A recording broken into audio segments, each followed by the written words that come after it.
Joy Show. I'm Russ Joy. You figured that out because you're smart. It's also the name of the show. I'm back from New York, back from the Big Apple. What a wonderful, wonderful few days up in New York City. And I return to a show in disarray as I've been running into tech issues this morning. But I put in the chat, I had to move the start time of the show back. And then I asked a question that I can't imagine many people have ever been asked before. I said, have you ever taken a kid to school on a day where there wasn't, in fact, school? And I asked that because that happened today. As many of you know, there are 4 children, which means that they go to different places. Their ages are different. And so this morning, we were off to a great start with the family. I had the stream set up and everything was good to go.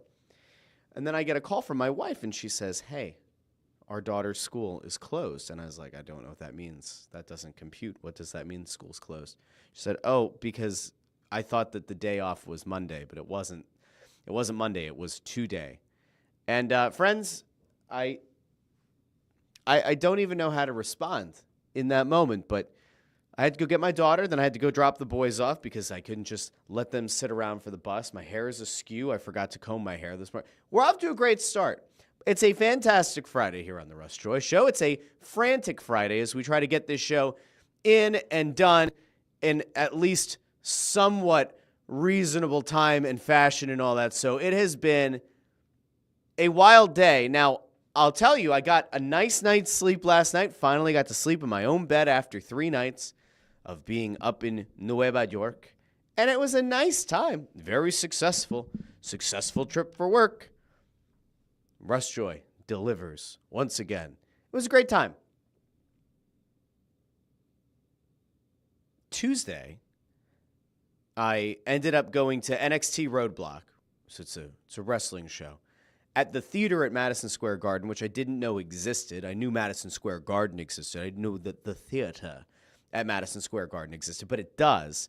It was a really cool venue. Presumably, it's a great concert venue. I think I've seen that they've done a lot of NFL drafts there before, but they had the wrestling ring at the bottom, and it was just a sea of humanity. It was a great show. And then Wednesday was just wall-to-wall meetings and panels and all kinds of stuff. And then I got one of the perks of my job. I got to go up into a luxury suite at the very top of Madison Square Garden for those first 3 games, I guess like the lead into the Big East tournament. So I got to watch Villanova run roughshod on Seton Hall. I didn't pay attention. I don't actually know what happened last night in the Big East tournament. Did Nova get bounced? Did Kyle Neptune go back to being what we think he is? I don't know. I didn't look at what happened yesterday. Yeah, UConn. Okay, UConn beat Villanova. So I got to watch Villanova beat Seton Hall, and then apparently last night UConn won. Shows you how much I paid attention to the start of the tournament. But anyway, it was a great time. Wednesday was wonderful. Then Thursday I get up, and I'm like, there are still some meetings, there are still some panels to go to, but then I'm like, I have to get back to Philadelphia because I got to go do the Press Row show. And my dear friend Ant is now down in Florida doing the Clearwater thing, the spring training thing. And so it's just been a lot of, I don't know. It's just a mess. It's a mess. And again, my hair is askew, but I got to sleep in my own bed. I slept more than the 3 hours I slept the night before. So I think that's a pretty good thing. Now, I'm going to go over to the comments here really quick. We have some stuff to get into. Today's not a very serious show because there are like some news and some nuggets and some tidbits of things, but like ultimately nothing too crazy. So we're going to get there. Really quick. Chris Freed says, what's your favorite John Feinstein book? I don't have one. Allison, how was New York? Great. Greg Bondarenko with the morning all.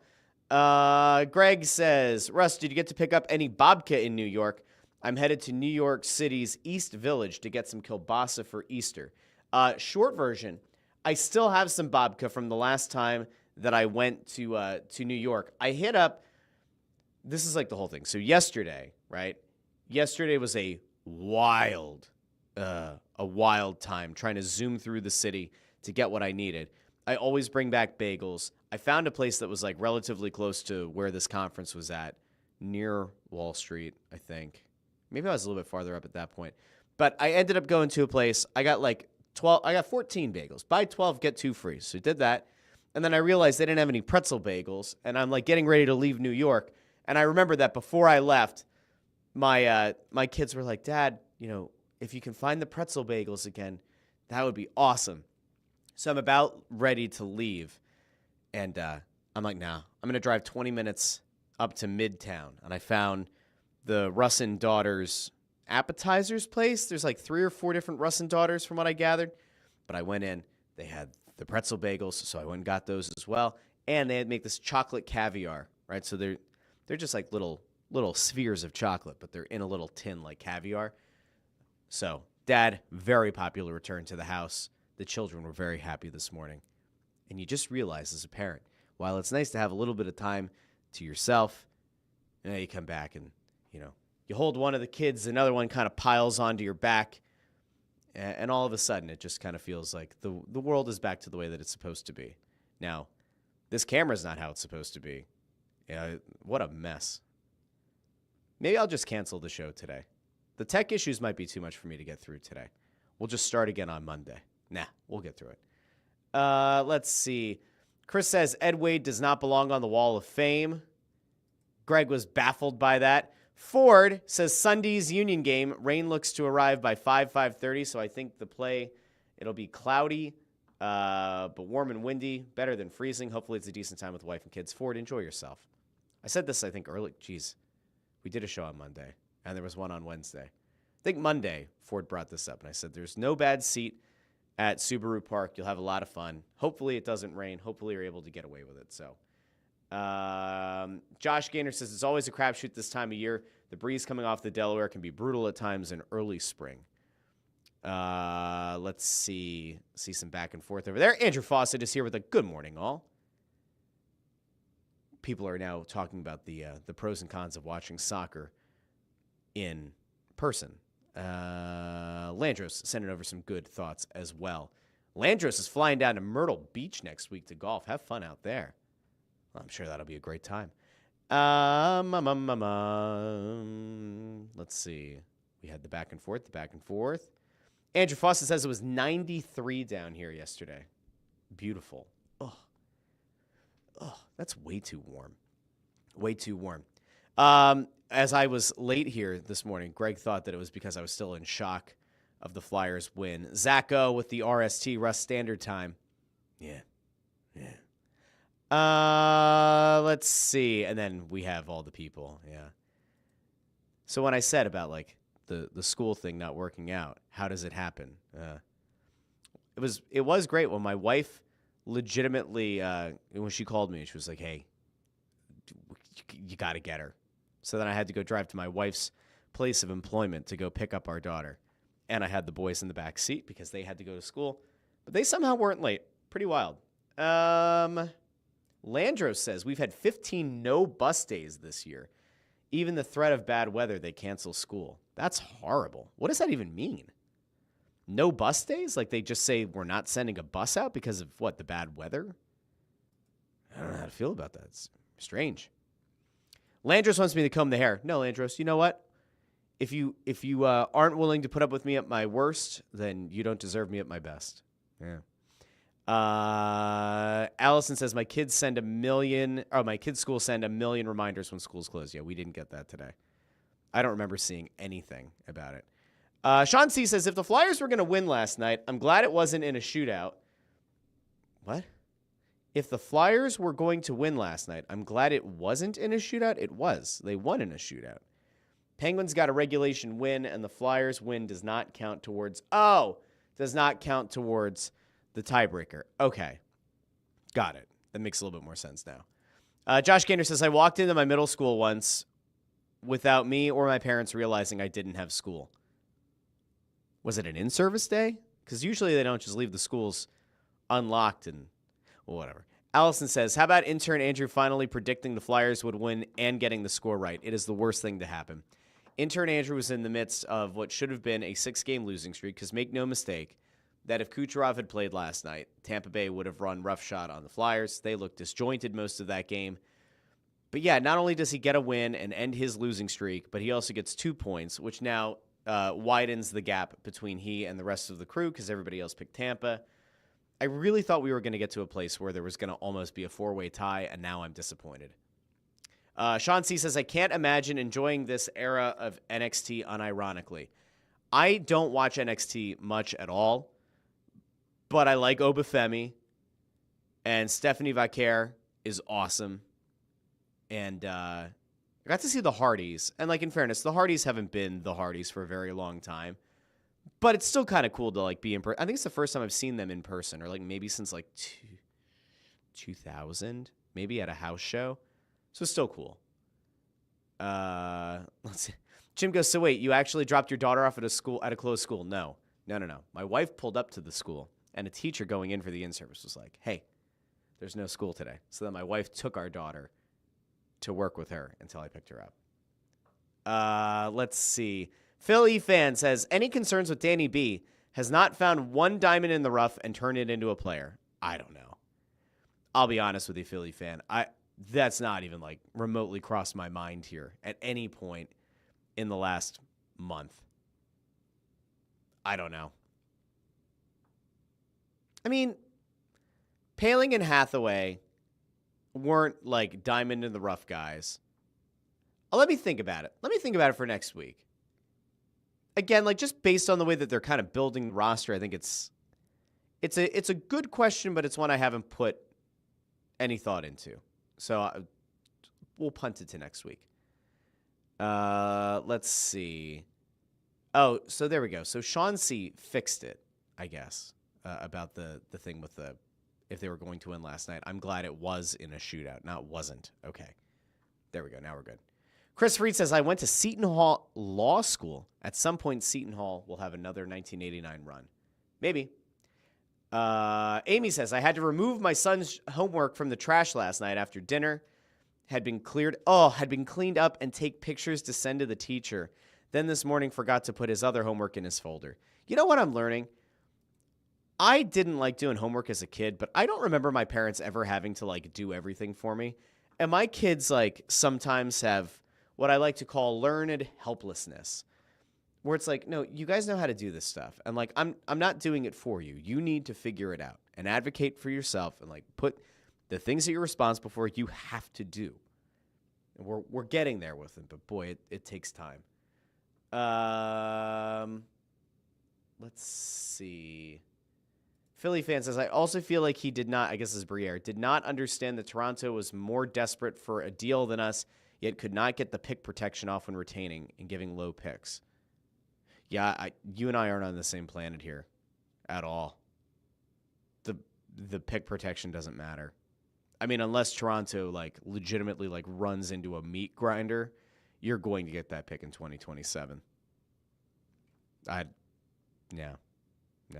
The fact that you got a first-round pick back, even with a relatively fine protection for a bottom six forward, is totally fine. I think your expectations might be a little bit too high. Sean C. says, Leafs fans are not impressed with Scott Lawton, and it turns out I was right about Grebenkin, who struggles with visas more than the Union and the Flyers. We'll see him next season. I don't think they had any intention of having Grebenkin, like, get actual run here this season, so I don't even know if that matters. But we'll probably see him next year. Let's see. All right, I think we're good. I think we're... Sean C. goes, which school districts were this soft when I went to school? Threat of snow, remote learning, in-service day after in-service day. And Josh walked into that school. He said it was workshop day. Front doors were locked, so I couldn't get in. Woof. All right. Okay, let's see. Was there anything? Jamie says, go to school in Maryland. It's by county down there, so I would have school canceled when I got rain and the town over an hour away got half a foot of snow. Same county, though. Oh, yeah, my wife taught in PG County, down in Prince George's County. Quite the interesting place. I'll just leave it at that. But, yeah, the county-wide system is absolutely insane. There are a lot of things about Maryland that make little to no sense to me. The county-wide system is certainly at or near the top of the list of things that make no sense in Maryland. Let's see. Jamie Rollo Thursday. Here we go. So I don't know. I must have missed something in the comments here. We have people going back and forth about the Flyers. But Jamie Rollo says, Scott Walker turned him into a first-rounder. Yeah, like Breer's done a good job. He's done a good job of getting off of players that aren't worth first-round picks and getting first-round picks for them. Let's see. Amy says, older son is a work in process. Threw the homework out. Good on you. Okay. Let me try to bring this in because the show is very disjointed and all over the place today. The Eagles have made some signings. They've watched a mass exodus of players. There are people that are starting to get themselves worked up that Howie misread the market. You have Jimmy Rollins going on the Wall of Fame. That's also in the thumbnail of the episode. You have the Flyers breaking their losing streak. And you have Daryl Morey now kind of going viral for talking about using AI, not Allen Iverson, but artificial intelligence when making decisions with the Sixers. And so, I have to be honest with you. I don't feel particularly inspired by any of these things because the Eagles signings are okay. I don't look at the Eagles signings as being concerning in any way. And I don't think that Howie misread the market. Okay? And I talked about this on Wednesday's show with Brodes. But you weren't going to be able to bring Milton Williams back. And Milton Williams got paid an exorbitant amount of money. And it's not that he doesn't deserve that money, but I don't think that there are a lot of teams that would have been happy giving Milton Williams the contract that he got. And so good for him that he got the deal. And by the way, when he met with the media, he said, I just won a Super Bowl a couple weeks ago, and I thought that would be the biggest thing because he's like, this might actually top it. Well, hell yeah, man.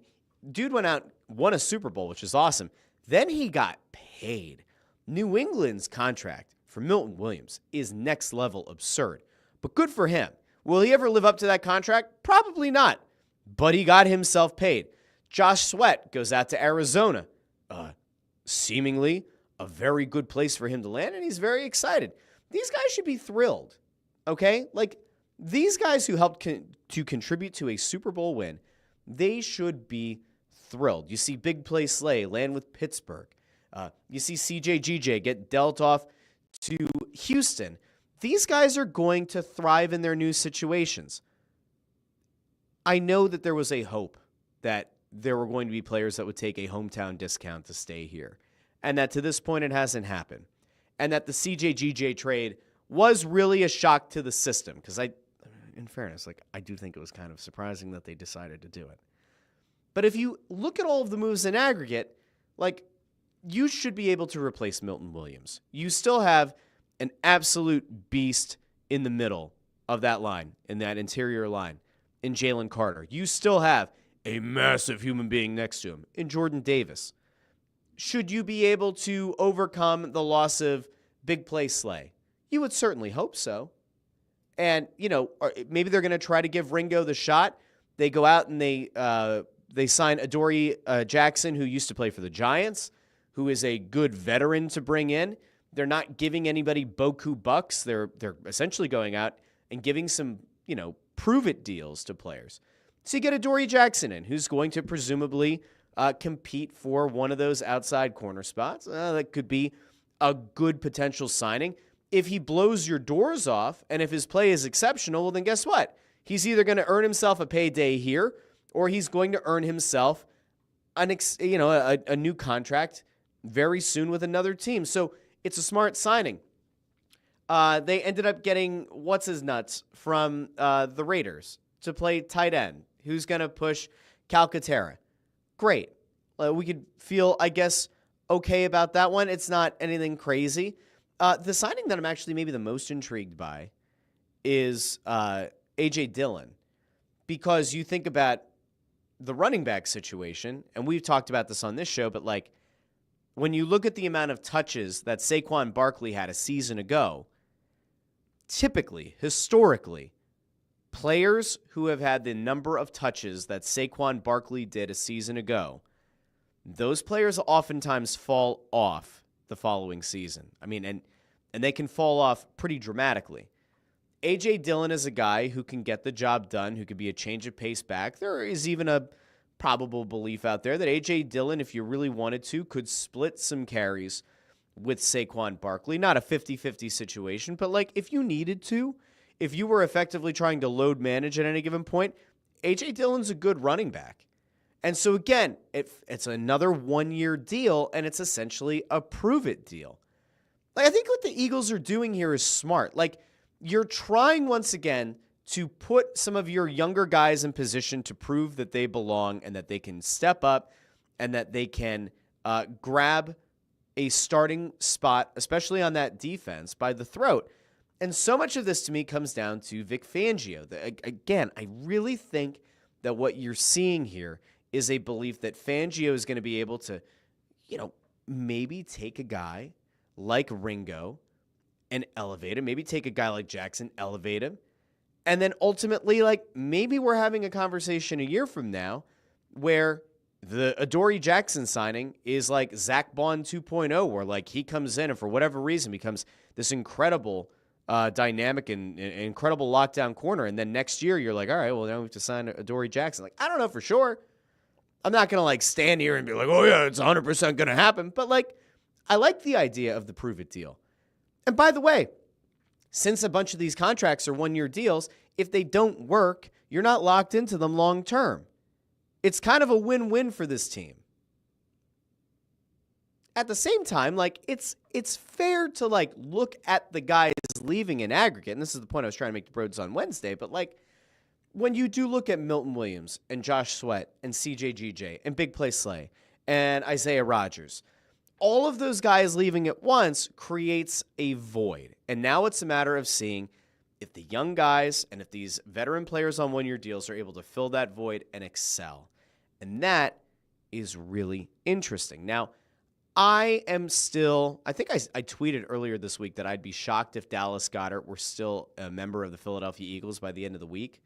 And I guess I've softened that stance, but I thought by now, I really did believe that he was going to be gone. I really thought that by now, Dallas Goedert was going to move on, legitimately. Like I thought that they were going to move on from him because of what he's about to get paid. So I'm kind of shocked he's still here. Maybe they're going to rework a deal. I really don't know. I'm going to go over to the comments here because there's a lot of stuff here about the Eagles, and we're going to get to. I think we'll go to Daryl Morey next, and then we'll get to the Flyers, and then to the Wall of Fame. Try to end on a high note, a nice high note with Jimmy Rollins today. Let's see. Jim Cochran says, "Big play Slay, more like every other play Slay. Dude was always leaving the game hurt, turning into a mini Jason Peters." Let's not go that far, all right? He's going to do well out in Pittsburgh. I gave him back his moniker of Big Play Slay because end of the regular season and into the playoffs, he did, in fact, make some big plays. We're going to end on a high note with him. I also appreciate the fact, I know it doesn't matter in the grand scheme of things, but like his wife goes to Twitter after it was when he first got, like when they were parting ways, and she said there were real tears on their side of things. And then you had that like kind of follow-up not long after, like as he's leaving. She tweeted something about how appreciative that she and Slay were for their treatment by Philly fans and how great it was and to win a Super Bowl. And like, I feel like very often when you see somebody who is like the spouse or the sibling or whatever of a player, and they have a big enough profile for you to be aware of who they are, that oftentimes that's indicative of a headache, Anna Horford. And so I like the fact that there was a little bit more of an acknowledgement that like things aren't bad in Philadelphia. It was a good time. So that was cool. Landros 2 says, after signing Bond and Becton, I trust Howie. I guess last year. You could trust him because of the one-year deals. I don't know what's happening with Mekhi Becton. What I had been told, what I had heard about, I don't know, a week or two ago, is that Mekhi Becton might want to pursue the chance to play tackle again And because you can get paid so much more money to play tackle, that he might have wanted to go that way and explore the market as a tackle. And that part of the reason that you haven't seen him re-sign with Philly is because he wants tackle money. You're not going to pay a guard tackle money, but the Eagles view him as a guard. So it's a tricky situation. And the way that the market, I guess, will ultimately kind of pan out is going to tell you whether or not a team is willing to take a shot on putting Becton back at tackle. I would love to have him back. He's only 25 years old. Now, I don't know what that contract would have to look like, and it might be something that is just so cost prohibitive you can't do it. But I love the idea of bringing back as much of that offensive line as you can and setting this offense up for total success and domination. The player that they got back, whose name currently escapes me, for CJGJ, listen, maybe you send him to Stoutland University and all of a sudden like he's a redeemable player, but his rating across the board as a guard has been horrific in this league. And so I can't imagine that that's your answer at guard. So hopefully Becton at some point, maybe they're able to figure it out, work it out. I hope.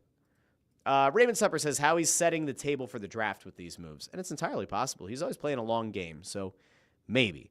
Ford says Eagles still have the best overall roster in the NFC. I think there's a chance that they do. I just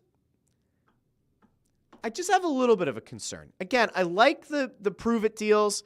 I like giving young guys the chance, and we saw how Fangio was able to help elevate the Quinyon Mitchells and the Cooper DeJeans of the world. But I do have a slight concern. I can't give a front office total carte blanche, right? Or I can't give them the full benefit of the doubt. Yes, the Eagles just won a Super Bowl, and Howie built a really good team. And at the same time, like, that doesn't mean that from now until like 5 years from now, I'm going to say that they can do no wrong. Like, that's not how this works. Have to be fair. Jim Cochran says, patience, Birds fans. In Howie, we trust they'll be fine. Landro says, maybe they saw Ringo all year every day and know he can handle it. It's possible. Andrew Foster says, I'm worried about next season. I'm happy for the Super Bowl this year and would be fine with a bit of a retool for a year. Nah, you can't do a retool. Well, a retool is tweaking, but like you should actively do whatever you can to keep this dynasty window open. And so like it might be a gamble, and the gamble might pay off. It also might blow up in their face. It's hard to know. All right, let's see. I think that was about as much as I wanted to go into there.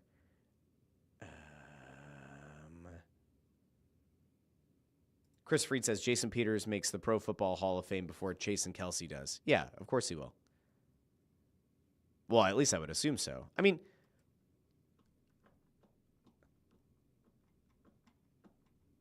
there's part of me that wants to say that Jason Peters played a more important position. Center's really important. Jason Peters was like, well, Kelsey was the best center in the sport for a good chunk of time. Peters was arguably the best tackle. Yeah, I don't know. I think that the way that people are going to look at both of those guys in terms of like their entire career, there's probably a good chance that people would look at Jason Peters with a little bit more respect isn't the word. The way that people, I think, look at Jason Peters, his career as a whole, I think they look at him being more dominant at his position at tackle, and that for better or worse, center is just like such an undervalued position that even being the best player at that position just isn't looked at as glamorously or as much in a being appreciated sense. That's, I guess, where I would land. I think that you're probably right that like Peters makes it into the Hall of Fame first, but it's not necessarily totally merit-based there. Like, Peters was really good, but Peters did have a bunch of seasons at the end of his career where, like, he didn't play a lot, or it kind of felt like he was just, like, unwilling to give it up, whereas, like, Kelsey went out pretty much on top. He was still the best center in the league when he retired. It's tricky, and I guess some of it is subjective, but that's where I'm at. Sean C. says, sometimes Slay just talked and tweeted too much, Super Bowl champ or not, the whole thing at the end with CJGJ was annoying. CJGJ took the high road when he talked about the trade the other day. There was just like a weird thing there between those two, it seems. I don't know. Remember, Slay went on Micah Parsons' podcast at the beginning of the year and kind of shaded CJGJ. And then after he left, he said that Reed Blankenship was going to be a great leader in the secondary, not CJ. Like, didn't mention CJGJ. Like, it was just, I don't know. Half the time I wonder, did Fangio just go, yo, this isn't worth it, AJ says, just catching up, good morning, and I didn't expect a PG County name drop. Pour one out for Rips. Yeah, so AJ used to live down in PG County as well, and there's a place called Rips. Now, I don't know if Rips is still there or not, but it was a deli and a liquor store, and Rips was right by the Bowie Bay Sox Stadium, and there were many a weekend that I got to experience going down to PG County and hitting up Rips. The Bay Sox, you would always get the fireworks. It was nice. It was nice. PG County had like good places, and there were good moments, and there are very good memories down there. And then there's some parts of PG County that you just don't want to go. Let's see. Jim Cochran says, the sexy pick is that Washington wins the NFC East, but my money is on Jaden Daniels taking a step back. Interesting. Well, I mean, a lot of people, in fairness, they do say, there are people who look for the sophomore slump. I don't think Jaden Daniels is going to take like a huge step back. There's a case to be made that Jaden Daniels could buck the trend and end up being a really good player once again. Maybe he even takes a step forward. I like the guy. I think he's got a good head on his shoulders. And I think that Washington team, now that Dan Snyder isn't the owner, the culture overall just seems better down there and more conducive to a young player being able to find success and have measured and sustainable success. That's where I'm at. Not saying that he's going to take a step back, though. All right, the last-ish thing that I guess I want to get to, I mean, the show's going about as long as I want it to go today. Jimmy Rollins made the Wall of Fame, which is very well-deserved. We can all be happy for Jimmy Rollins, and if you think back to the time that Rollins spent in this city, there were certainly the ups and downs of his tenure. A down would be calling Philly fans front runners, though there is a bit of truth in the comment itself. Maybe one day we'll go back and we'll fully dissect the entire thing. But like, Rollins was right that this fan base can be fickle, okay? This team, like the Phillies as a whole, right? The fan base supported the Phillies. There was that incredible sellout streak for a very long time because the baseball team was really good. We have seen what happens when Phillies teams are underwhelming or uninspiring. Even of late, there have been times within the last few years where the Phillies are a potential World Series contender, and yet the ballpark isn't full. When things are going very well, this fan base loves the Phillies. When things are mediocre, you get a really mixed bag in terms of attendance. You do get people who jump on the bandwagon. You do get people who don't support the team through all highs and lows. So Rollins, to some extent, was right, but that lit people on fire. Who could ever forget the comment? I think that we're the favorite to win the NL East. Finally, that was a thing. That became bulletin board material. But ultimately, Rollins was here through one of the peak times in the entire history of the Philadelphia Phillies. Won a World Series here.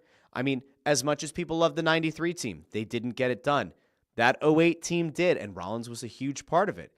Who could forget the year that Jimmy Rollins wins the MVP? Some called it a controversial win. Seemed very well deserved. He also played at a premium position. And good on the guy for getting on the Wall of Fame. It is a very well-deserved honor. And I'll tell you what, very excited for him. I think that when people look back on Jimmy Rollins, they'll realize that they didn't fully appreciate him. I think in the moment we knew that we had a really great shortstop. But to look back on it now, I think he was even better than we were willing to admit at the time. And I don't know why, but that dude could ball. That guy was maybe it's because we had to deal with Trey Turner and Trey Turner's bullshit for a few years. But Rollins was damn good, dynamic, great at the top of the lineup, could get on base, could cause havoc on the base paths, could pop a homer when you needed him to. He's a great guy. Could hit a gap. Love Jimmy Rollins. Good on him for making the Wall of Fame. Now, Sean C. with a good point. First '08 player to be inducted. I think it's well-deserved, especially because you also take into consideration the tenure here, the length of time that he was here, and again, the era that he was here. You know, you could have made a case that maybe Ryan Howard should go on the wall. I think he'll get there.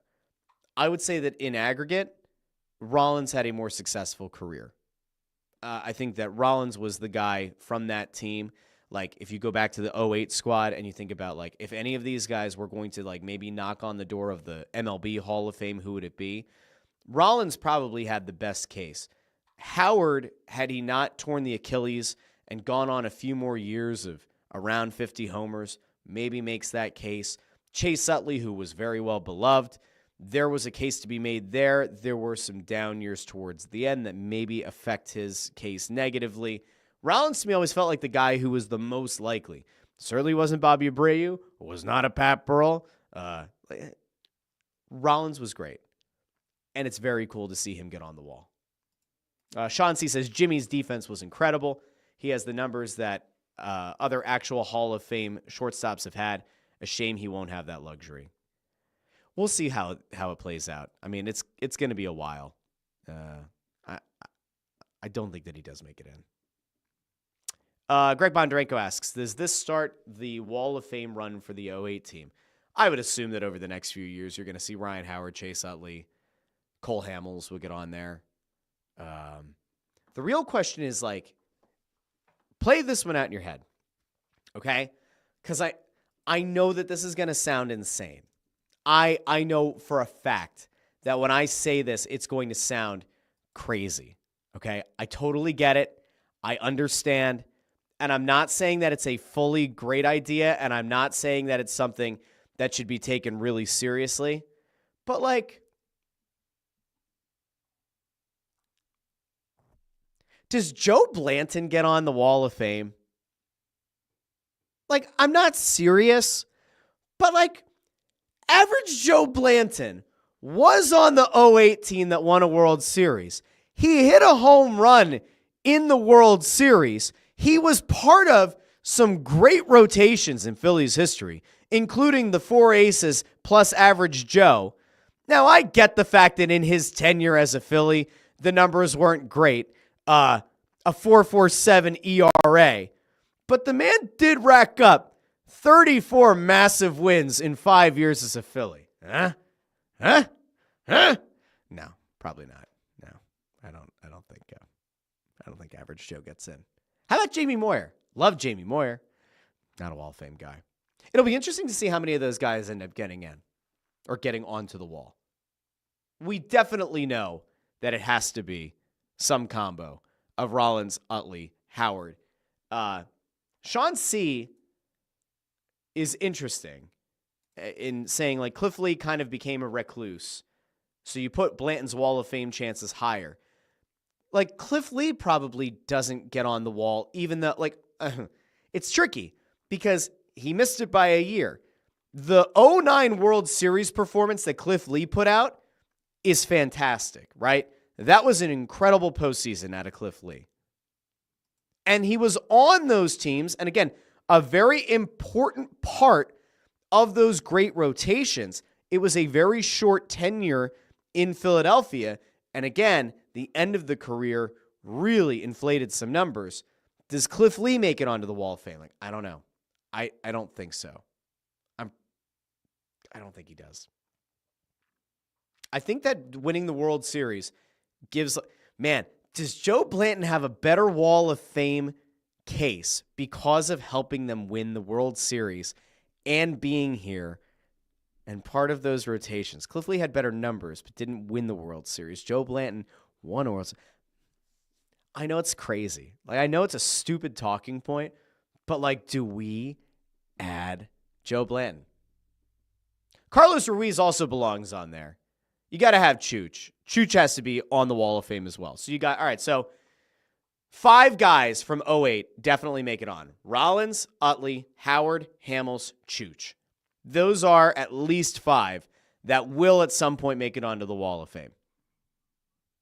Let me know in the comments who else you think belongs on the Wall of Fame from that '08 team. And if you want to extend it out and you go all '08 to 2011, 2012, let me know who should have been on or who should eventually get onto the Wall of Fame. I'm very interested in knowing.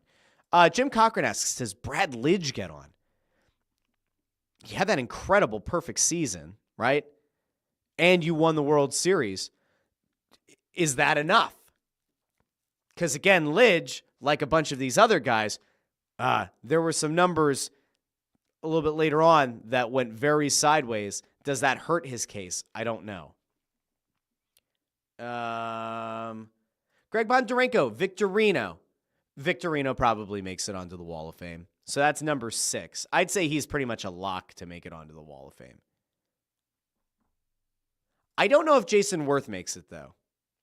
Jason Worth was important, right? He was an important player for them. But I don't think he makes the Wall of Fame. I don't. Interesting. All right. You let me know in the comments. Last thing we're going to get to. We could have ended on positive. Do we end on positive? Like I said that Daryl Morey said something really weird about artificial intelligence, and then people got really upset. Do we go there? Do we end our week talking about Daryl Morey and artificial intelligence? It was part of what I put in the description of the episode, so I kind of have to follow through on it, don't I? I guess. All right, we're going to really quickly go over because Pablo Torre had Daryl Morey on his show. I think this was part of a larger convention or something, but Daryl Morey, who is at the forefront of analytics, also then gets asked about whether or not he uses artificial intelligence when making decisions for the Sixers. And in fairness, like whatever he answers here, the Sixers should do the opposite. And again, Daryl Morey should not be here next year, but let's just hear what he had to say. And in the least surprising answer ever, yes, Daryl Morey uses artificial intelligence. Chuck Fletcher, of course, once had an app. If you're a Flyers fan, you'll remember that at one point, Chuck Fletcher talked about how hard it is to make trades, but they have an app that helps them evaluate potential trades for the Flyers. And now Daryl Morey, he uses artificial intelligence. All right, let's go. When you're making a decision, and insert your favorite Sixers decision here, are you asking an LLM for their input? So we two answers there. We absolutely use models as a vote in any decision, and how much of that decision depends on, how much the assumptions behind those models don't change, and their past success rate. So if you have a highly successful model for picking draft picks, and we think that the game, Evan hasn't changed the rules yet, and so the game isn't changed. Evan Wash, who's in charge of the league office, thank you, of defeating you. Yes, then the models get a lot of weight in those decisions. It turns out LLMs do fairly well at prediction. They still are not beating human, like super forecasters they're called, like in Human Judgment Project talks about it. But they do add signal over just scouts and things like that. So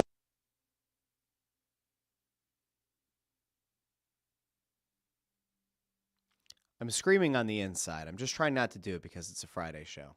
we'll treat them almost like one scout. Now, over time, if it's shown that they have a better track record than scouts, we might weight the LLMs or use multiple LLMs as. The LM might be better than your scout. Then why do you have your scout? What? If the LM does a better job than the scout does, then it brings into question why that scout still has a job. Okay, we continue. One or two votes out of the process. So it turns out I'm building on a lot of things that Sentil knows, and you know that multi-model approaches can put you more on the decision frontier, the optimal decision frontier. And when I say that carefully, you get very similar accuracy with lower risk by using multi-model approaches. And so that's why we do that. I would just like NBA Central to aggregate what Daryl just said, which is that he asked ChatGPT for help on trades. Yeah, please not aggregate. I'm I don't like this guy. I just don't. I don't. Let me rephrase that. Daryl Morey might be a really nice guy. James Harden says he's a liar, and James Harden knows Daryl Morey far better than I do. But I really just don't. I listen to that, and I just don't like the guy as the president of basketball ops. I really, really, really need Daryl Morey to be let go in the offseason. Because between this and, like, in fairness, you should use every tool at your disposal, right? You can use AI within the decision-making process of a team. That's fine. I could make a case that not using ever-evolving AI models would be a mistake. But the problem is Daryl Morey doesn't understand this fan base, as evidenced by the comments about the Knicks series being voted the most entertaining series in the playoffs that year. And saying that the Sixers fans, to his knowledge or to his understanding, are just driven by anger. He doesn't understand the fan base as is. And then it's yet again a smartest guy in the room, holier than thou, bullshit rant that he goes on. We use the models, and the LMs are sometimes better than the scouts. And shut up. Just shut up. I never thought I would want Brian Colangelo back, but I would take Brian Colangelo back here in a heartbeat. I would even allow Jerry Colangelo back. I would trade multiple second-round picks for whatever husk of a human being is left in Ish Smith. I would do it all again. I would. I would bring them all back. I would. I would bring back Markelle Fultz and just tell him he's never allowed to shoot again. I would put myself through that again. I'd bring back Ben Simmons in the offseason and just let him collect money while he's wearing a full-sized wall clock around his neck. I would do that if it meant I didn't have to deal with Daryl Morey ever again. Ever again. Never. I'd go through like 3 more bad process Sixers seasons to not have Daryl Morey here.